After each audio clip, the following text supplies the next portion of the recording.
Ayyuhalladzina amanu sallu alaihi wa sallimu taslima. Sesungguhnya Allah dan para malaikatnya bersalawat kepada Rasulullah Muhammad sallallahu alaihi wasallam, maka wahai orang-orang yang beriman, bersalawatlah kalian kepada Rasulullah dengan sebaik-baik salawat. Sadaqallahul azim, maha benar Allah dengan segala firman-Nya. Sallallahu ala Muhammad sallallahu alaihi wasallam. Sallallahu ala Muhammad sallallahu alaihi wasallam. Saya biasa kalau salawat kayak begini di Sulawesi, jamaah semua ikut. Di sini nalihat-lihati kak. Asal ngapa wakilongan. Ayo, sallallahu alaihi wasallam. Sallallahu ala Muhammad sallallahu alaihi wasallam. Kan jangan malas selawat. Kita biasa selawat. Saya salam. Salam. Pada ceng capo. Sallallahu ala Muhammad sallallahu alaihi wasallam. Sallallahu ala Muhammad sallallahu alaihi wasallam. Ibu bapak, saudara-saudara sekalian yang insya Allah dimuliakan dan dirahmati oleh Allah Subhanahu wa ta'ala. Suatu ketika di Madinah sangat panas. Begitu panasnya, tidak ada orang yang keluar dari rumahnya. Cok pengasing nih. Sembunyi semua di rumah. Kenapa? Takut dengan sengatan matahari. Dalam keadaan panas itu, tiba-tiba keluar rumah seorang manusia, berlari-lari kecil, lari dia. Kenapa? Takut kena matahari. Menuju ke masjid. Siapa dia? Tak lain adalah Abu Bakar Siddiq. Datang ke masjid. Selang beberapa saat, keluar rumah lagi seorang manusia, juga berlari-lari kecil. Kenapa? Dia takut sengatan matahari, maka dia lari supaya tidak lama kena matahari. Lari kemana? Juga ke masjid. Tak lain adalah Umar bin Khattab. Sampai di masjid, Umar berkata, Assalamualaikum warahmatullahi wabarakatuh ya Abu Bakar. Abu Bakar menjawab, Waalaikumsalam warahmatullahi wabarakatuh ya Umar. Umar bertanya, Abu Bakar, siang-siang begini tidak biasanya kau di masjid. Kenapa kau ada di masjid ini? Abu Bakar berkata, saya lapar di rumah, saya panas di rumah, maka saya datang di masjid. Daripada saya cuma lapar dan panas di rumah, mending saya datang di masjid, lapar, panas, dapat pahala. Begitu? Ya. Lalu Abu Bakar balik bertanya, kau juga Umar, kenapa kau ada di masjid? Tidak biasanya siang-siang begini kau di masjid. Ada apa gerangan? Umar menjawab, sama dong. Saya juga panas kak. Maluku toh kak? Maka saya datang di sini. Akhirnya dua manusia pilihan ini, Abu Bakar Siddiq, Umar bin Khattab, melanjutkan zikirnya di masjid. Selang beberapa saat keluar rumah seorang manusia, tidak lari, dia jalan santai saja. Kemana beliau jalan, di situ ada awan melindunginya. Beliau ke kanan, awan juga ke kanan. Beliau ke kiri, awan juga ke kiri. Tidak pernah disentuh matahari secara langsung. Kenapa? Allah melindunginya dari sengatan matahari melalui awan. Dia tak lain adalah Muhammad sallallahu alaihi wasallam. Nah, sampai Nabi di masjid. Assalamualaikum warahmatullahi wabarakatuh. Wahai saudaraku, ini salamnya orang Islam. Salam yang sempurna. Ikhlas, sempurnakan ucapannya. Biasanya kita orang Islam, salamnya tidak ikhlas, tidak sempurna. Senin, langsung istrinya puasa hari Senin. Jangan puasa kalau suami tak cuti baru pengantin baru.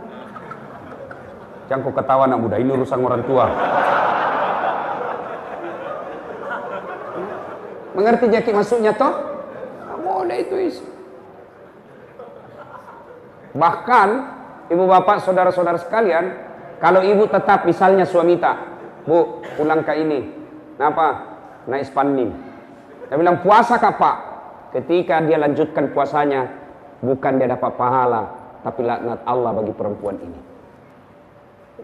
Makanya Ibu, tidak boleh itu kita tidak taat. Bagaimana kalau suamiku pamotor Ustaz? Suamiku peselingkuh, suamiku tidak sholat, suamiku tukang judi, urusannya dia dengan Allah. Ibu tidak punya dosa. Itu enaknya jadi perempuan. Itu enaknya jadi perempuan. Perempuan itu tidak bertanggung jawab dosanya kepada suami. Beda kami suami, meskipun suaminya ustadz, suaminya penghafal Quran, tapi istrinya tidak pakai jilbab, istrinya tukang gosip, istrinya suka bertengkar sama tetangga. Sebelum istrinya masuk neraka, suaminya dulu di depannya.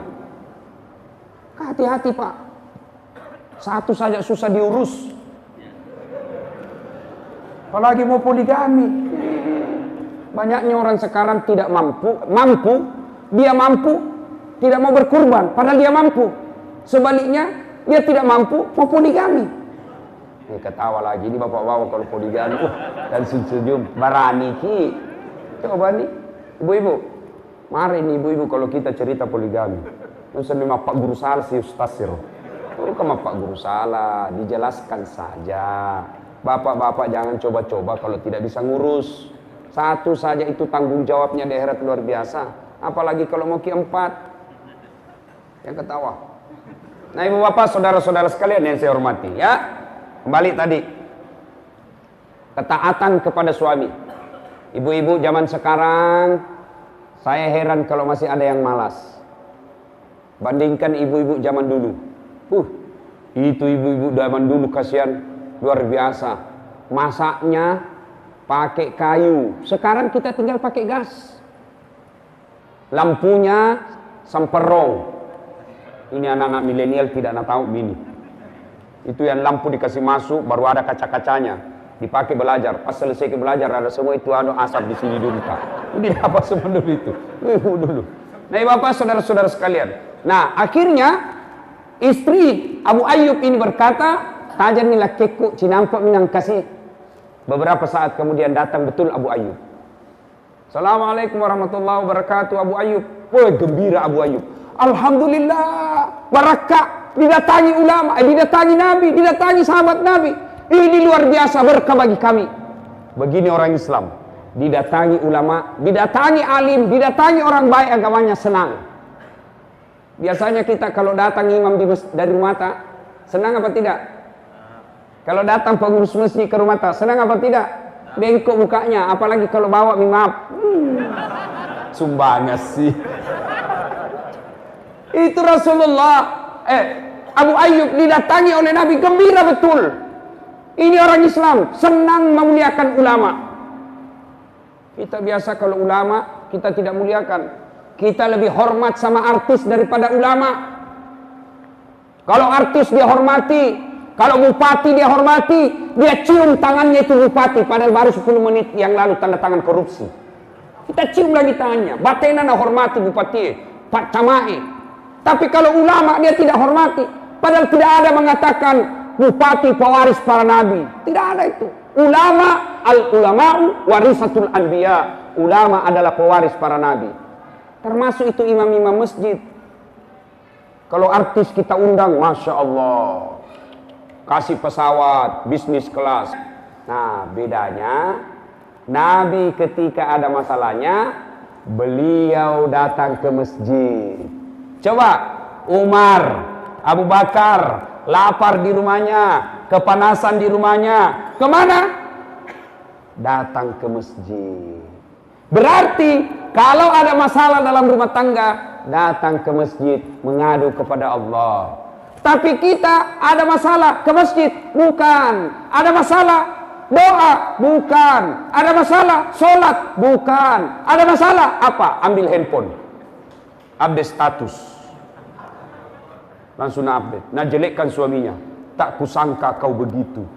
Begitu romantis suatu kopacarika. Setelah ada anakmu kasarmu minta ampun. Nah, itu begitu kita sekarang. Ditelepon-telepon suaminya tidak ada jawaban. Telepon 2 hari tidak ada jawaban. Langsung update status. Di mana di kau? Update status lagi. Kesepian banget. Langsung dia bilang, setawanya, ngeliat statusnya. Boleh juga tuh diganti. Coba. Tidak ada itu kita berdoa di status. Kita ada masalah selalu berdoa. Tapi di mana status? Pergi suaminya cari nafkah, update status lagi. Semoga Allah melindungi suamiku. Siapa ajar kita berdoa di status? Sibuk nih tuh Tuhan mau baca status tak? Tidak ada itu berdoa. Lalu berdoa kemana? Paling baik ada masalah, datang ke masjid, rumahnya Allah, minta pertolongan kepada Allah. Di masjid adalah tempat paling mustajab kita berdoa. Datang lagi ke masjid. Dan itu masjid terbuka 24 jam. Tidak tahu kalau ini. Ada juga itu masjid kunci. Kenapa? Karena banyak pencuri. Biar celengan masjid nak curi juga. Lah cilaka. Lalu apa ketu? Bapak saudara-saudara sekalian, hikmah pertama, tidak ada orang yang tidak ada masalahnya. Dan ketika ada masalah, datang ke masjid. Alhamdulillah ini masjid Pak selalu ramai.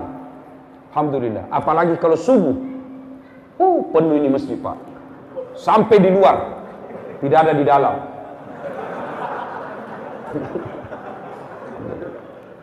Kenapa orang malas sebenarnya pergi ke masjid Pak? Apa sebabnya?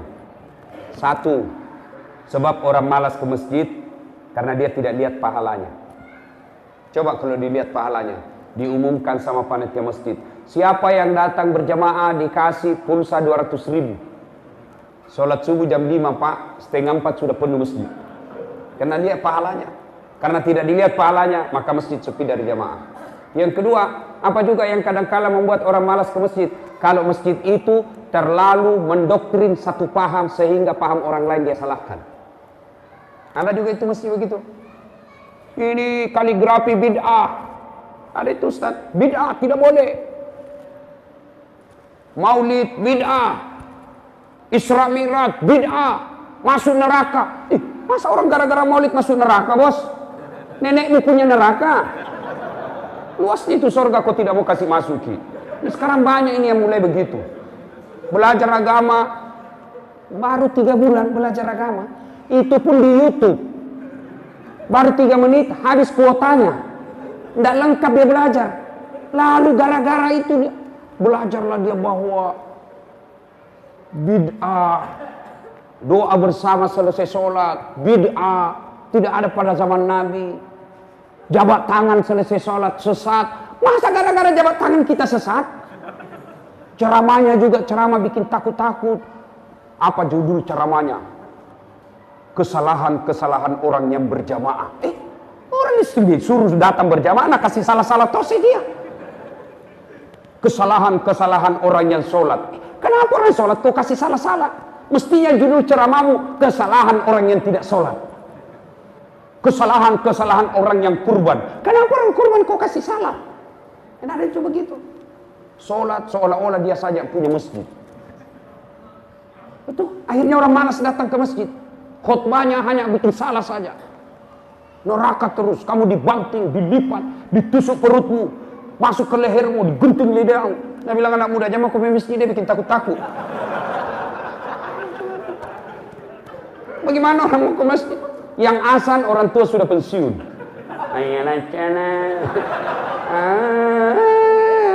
Dia bilang anak muda, iya sih. Dapat lagi imam yang selalu imamnya panjang bacaannya. Ada juga itu imam begitu. Kalau dia jadi imam, dia lampek na bacaan. Dia bilang anak muda, tidak mau pergi masjid Ustaz. Kenapa? Itu imam salat subuh surah Yasin na bagi 2. Malampek ada cikali. Nah, ada masalah datang ke masjid. Berdoa dalam masjid. Minta kepada Allah. Rasulullah ada masalah, beliau datang ke masjid. Berikutnya, hikmah yang kedua dari kisah ini. Ternyata Bapak Ibu Saudara-saudara sekalian, salah satu yang sering membuat kita berjaya, hebat, kuat adalah persaudaraan. Coba lihat tadi. Abu Bakar, Umar, Rasulullah Muhammad SAW lapar, solusinya apa? Beliau bisa kenyang, tidak dengan membeli roti, tidak dengan beli kurma, tapi apa? Persaudaraan. Maka orang kaya punya saudara kepada orang miskin. Orang miskin punya saudara orang kaya, saling mengasihi. Rasulullah tadi lapar, Abu Bakar, Umar lapar, dibantu oleh orang kaya dengan persaudaraan sesama muslim, yaitu Abu Ayyub Al-Ansari. Nah, kita juga Banyak orang kaya di Berau, banyak juga orang miskin. Maka orang kaya bersaudara kepada orang miskin bersaudara kepada orang kaya. Orang Islam panggil orang ketiga, kamu kenapa mau masuk ke dalam surga nomor 1? Jibril, saya dulu kaya kak, alhamdulillah kekayaanku saya bantu orang miskin. Katanya orang kaya yang pemurah nomor 1 bedek masuk surga. Katanya, saya juga tidak tahu.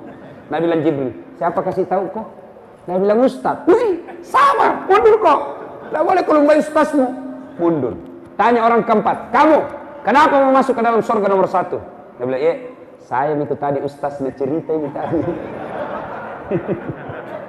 Saya lah Ustaz Das'ad. Oh, kau Das'ad? Oh iya. Tapi balik masuk aku. Sudah saya. Tinggal beberapa langkah sampai masuk surga. Tiba-tiba, astagfirullah. Kenapa lagi kau istighfar? Jibril, betul saya dakwai mereka. Betul saya nasihati mereka. Betul saya kasih tahu mereka. Tapi saya jadi ustadz karena ada orang kaya kasih saya uang beli buku. Saya jadi ustadz karena ada orang kaya bangun masjid tempat saya dakwah. Saya jadi ustadz karena ada orang kaya bangun sekolah tempat saya nuntut ilmu. Saya jadi ustadz karena jasa-jasanya ini orang kaya. Saya malu dahuluin orang kaya. Biarlah orang kaya yang pemurah dulu masuk ke dalam surga. Akhirnya disepakati di akhirat, orang kaya yang pemurah nomor 1 masuk ke dalam surga. Orang kaya yang pemurah. Orang kaya yang seke kikirgalap paku jambatan. Nomor 1 tonja kau masuk ke mana? Ke neraka. Pilih maki. Mana ciri-cirinya orang pelit? Orang pelit. Nah, ciri-ciri sudah sitinaja, sudah sepantasnya, sudah sewajarnya berkurban, masih tidak mau. Mana buktinya orang mampu tapi dia tidak mau berkurban? Mana buktinya? Mana mereka? Siapa mereka? Bapak-bapak yang punya handphone harga 2 juta. Pulsanya tiap bulan 100 ribu.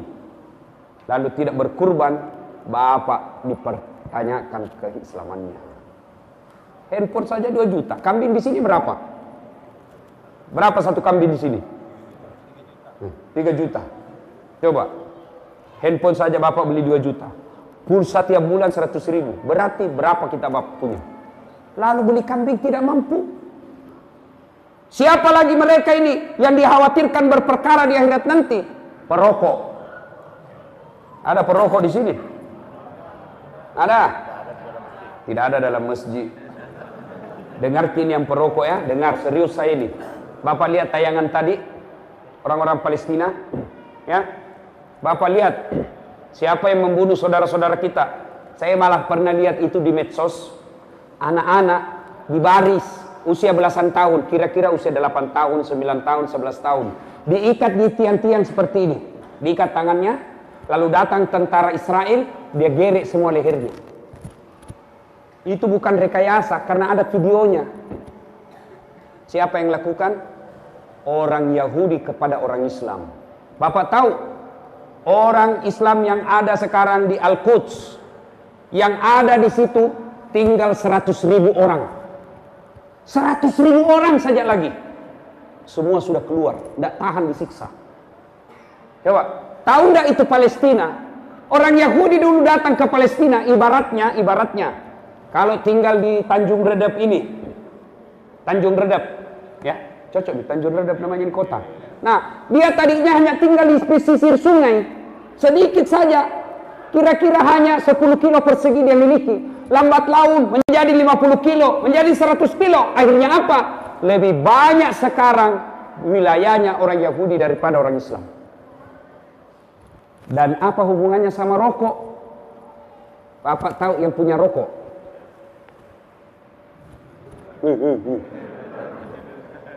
Tahu siapa yang punya itu rokok sekarang, Pak? Pabrik rokok yang punya sekarang Yahudi. Dan orang Yahudi itu, Pak, setiap ada penghasilannya 20% dia kirim ke negaranya untuk membangun negaranya, beli mobil, beli senjata itu yang dipakai tembaki anak-anaknya orang Islam. Jadi bapak yang merokok, setiap kali bapak beli rokok 1 bungkus, itu bapak sumbang uang 20% untuk orang Yahudi. Berhenti merokok, Pak. Saya serius. Dia bilang, tidak jalan otakku kalau tidak merokok kau Ustaz. Bale-bale kok. Buktinya, Ramadan jalan di otak tak. Tidak merokok kalau siang. Bagus gitu rokok sebenarnya Ustaz. Cocok. Saya sangat setuju itu rokok Pak tidak merusak. Tidak ada itu merusaknya itu rokok. Selama dia tidak ketemu api.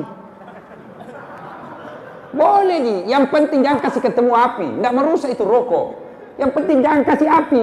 Kalau dia sudah ketemu api, maka solangi. Orang perokok biasa juga saya lihat kurang kerjaan. Sandar-sandar.